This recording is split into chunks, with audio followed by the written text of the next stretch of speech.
नमस्कार दोस्तों, मैं सुमन गुप्ता आप सभी का स्वागत करती हूँ। आज मैं आपको मेरे प्रेजेंटेशन में एक ऐसे टॉपिक को बताने वाली हूँ जो आज के टाइम में बहुत जरूरी है। मेरा प्रेजेंटेशन स्टार्ट करने से पहले मैं आपको एक छोटी सी कविता सुनाती हूँ। मैं स्वस्थ हूँ, मैं मस्त हूँ, मैं आनंद में परमानंद हूँ।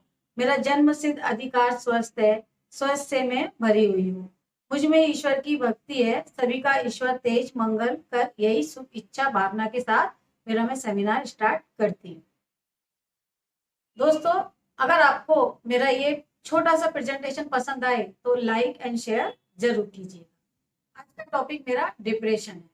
डिप्रेशन क्या है? डिप्रेशन एक मानसिक बीमारी है।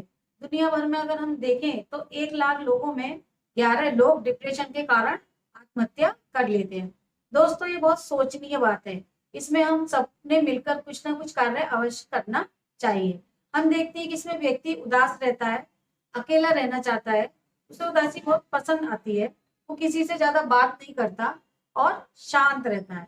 दोस्तों, अगर हम में से किसी को अगर छोटी सी भी बीमारी हो जाए, जैसे सर्दी खांसी बुखार, तो हम क्या करते हैं? सबसे पहले डॉक्टर के पास जाते हैं और उसका पूरा इलाज कराते हैं। उस बीमारी को हम सीरियसली भी लेते हैं और जब तक इलाज कराते हैं जब तक वो खत्म ना हो जाए। अगर हमको कोई भी मानसिक बीमारी हो जाती है तो हम उसको किसी को बताते नहीं है और डरते हैं कि किसी को अगर बताया तो कोई क्या बोलेगा। लेकिन हमको पता रहता है कि कोई ना कोई कुछ तो बात है जिसे हम उदास हो रहे हैं, लेकिन ये नहीं सोचते कि यह भी कोई बीमारी हो सकती है। इसको भी किसी डॉक्टर या काउंसलर को दिखाना जरूरी है। अगर हम किसी को नहीं बताते हैं तो बीमारी धीरे धीरे बढ़ने लगती है। हम देखते हैं कि बीमारी कैसे बढ़ती है। हम किसी भी समस्या को लेकर उदास रहते हैं, हम समस्या से परेशान हैं, लेकिन ना तो हम उस समस्या का कारण जानते हैं और ना ही उस समस्या का ट्रीटमेंट जानते हैं और हमारा डिप्रेशन बढ़ता ही जाता है। देखिए, इस चीज को और क्लियर करने के लिए कि डिप्रेशन हमारा क्यों होता है,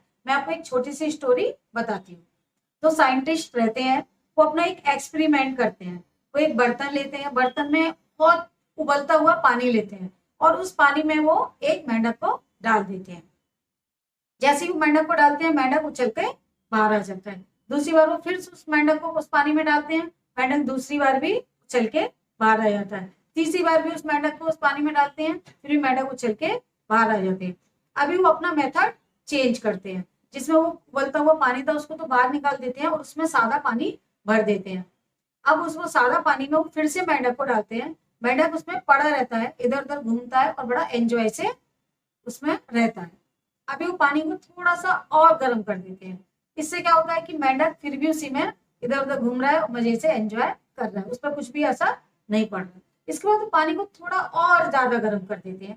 इससे मेंढक को लगता है कि कुछ तो हो रहा है जो मैं सहन नहीं कर पा रहा हूँ, लेकिन फिर भी मेंढक क्या करता है? इधर उधर घूमता है और उसमें पड़ा रहता है। अभी वो फिर से पानी को उसी टेम्परेचर पर गर्म करते हैं जिसमें वो पहले उबलता हुआ था, मतलब पानी उबलने लगता है। तो मेंढक उसमें अनकंफर्टेबल फील कर रहा है और इधर उधर घूम रहा है, लेकिन वो निकलने की कोशिश नहीं कर रहा और उसी में वो पड़ा रहता है और उसी में अपने आप को एडजस्ट करने की कोशिश करता है। इससे क्या होता है? थोड़ी देर के बाद मेंढक मर जाता है। दोस्तों, ये स्टोरी सुनाने का मेरा भाव क्या था? इस स्टोरी का मोरल क्या है? इस कहानी का भाव है कि जिस तरह हमारे साथ समस्याएं आती हैं, हम समस्याओं से घिरने के कारण उदास हो जाते हैं और दूसरी और समस्या आती है और उदास हो जाते हैं, तीसरी और आती है तो और उदास हो जाते हैं। हम इसी उदासी में जीना सीख जाते हैं। हमारी स्थिति बिल्कुल मेंढक की तरह हो जाती है। हम उस स्थिति से बाहर निकलना ही नहीं चाहते। हमारे मन में विचार आते रहते हैं कि ये दुनिया बेकार है, मुझे इस दुनिया में सिर्फ दुख ही मिला है, अब मेरा जीवन बेकार है, मुझे मर जाना ही अच्छा है। और लगातार हमारे मन में विचार आते रहते हैं। धीरे धीरे हमारे मन में आत्महत्या के विचार भी आने लगते हैं। दोस्तों, यहाँ पे मैं आपको कुछ और बताना चाहती हूँ। अगर हमारे पास कुछ ऐसी परिस्थिति आती है जो हमें बहुत खुशी और आनंद देती है, तो हम उसी टाइम तक खुश और आनंद में रहते हैं जब तक कि वो परिस्थिति रहती है। लेकिन अगर हमारे पास कोई भी दुख भरी घटना या समस्या आती है तो हम उसमें अपने आप को बाहर निकालने की कोशिश नहीं करते और उसी के साथ हम अपना जीवन जीने की कोशिश करते हैं और उसी में बने रहते हैं। इससे क्या रहती है? समस्या हमारी बढ़ती रहती है।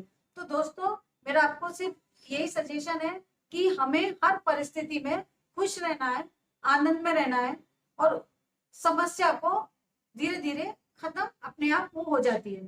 तो दोस्तों, अगर आपको मेरी ये छोटा सा प्रेजेंटेशन अगर पसंद आया है तो लाइक एंड शेयर जरूर कीजिए। और नेक्स्ट टॉपिक में हम आपको इसके ही, ये पार्ट 1 है, इसके बाद हम पार्ट 2 बताने वाले हैं। उसमें आपको डिप्रेशन के कारण, डिप्रेशन के सिम्टम्स और डिप्रेशन का ट्रीटमेंट कैसे होते हैं ये बताने वाली हूँ। जब तक